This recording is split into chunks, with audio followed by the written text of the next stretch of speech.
Hello. So today we're going to be talking about differential reinforcement. Differential reinforcement is an ABA concept that basically means that you are going to be delivering varying levels and intensity of reinforcement depending on how the client responds in behavior or compliance with the demand that you have given. So simply put, the harder the client works, the bigger the reward/reinforcement that they will receive. So for example, easy and master tasks will receive lower level reinforcement.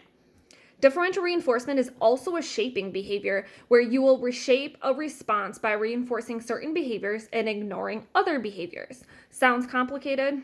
It's really not. Parents use differential reinforcement all the time without even knowing it. So for example, let's say a parent has a toddler that's just beginning to move from babbling to imitating words that you're saying. So the babbling that the parents used to provide high levels of attention and reinforcement for is now going to be ignored. And now the parent's going to provide eye contact, hugs, more attention for those clear speech sounds, and no attention for the hard to understand babbling. It makes sense to give big reactions to big efforts and small reactions to small efforts. When working as an ABA therapist, it is sometimes easy to overlook using differential reinforcement. Correctly using differential reinforcement during a therapy session will decrease boredom in the client, motivate the client to put in more efforts, and will help to encourage the client to keep trying and putting in effort, even as the task is very difficult. So some examples of differential reinforcement. So let's say I have a client and that I'm working with, and I see that he's beginning to struggle with a program and is starting to become frustrated. I will make a statement such as, "You're working so hard." Now, I'm not praising the child's performance because he's not doing the task correctly, so I can't. What I'm doing is providing encouragement. He will continue to try. Now, if after all that struggle, he suddenly completes the task independently, I'm basically going to throw a huge party. I'm going to shout, I'm going to clap, and I'm going to provide huge reinforcement. Another example is, let's say you're working with a client on an imitation target such as clapping. So you're going to give the demand, "Do this," and clap. Let's say in response, the child incorrectly responds and touches his head. So for all incorrect responses, you will not give any feedback for. You're going to redeliver the demand with a prompt. Let's say they were able to clap once you provided them with a little help. So for this one, you're only going to provide a little more reinforcement, such as low-level verbal praise.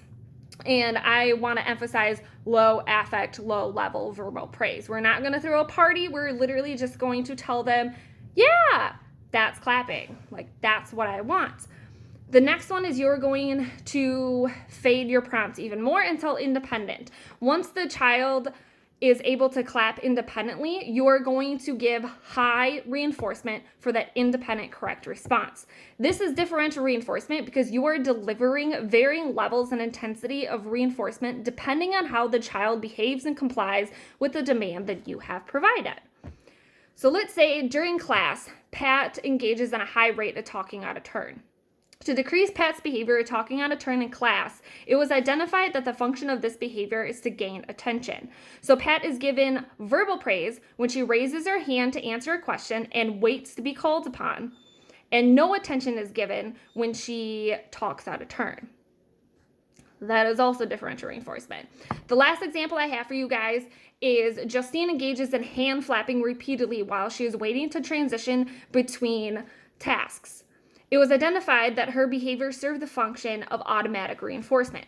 To decrease the behavior of hand flapping, Justine is given a Rubik's Cube to play with while she's waiting to transition from one task to another.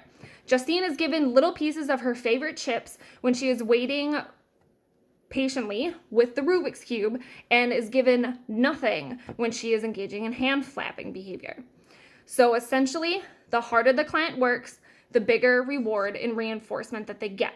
Also, easy master tasks, they don't need a whole lot of effort to be put into them because they're easy. So you're going to provide lower levels of reinforcement for that and higher levels for harder, more complicated, more effort being put into programs and responses.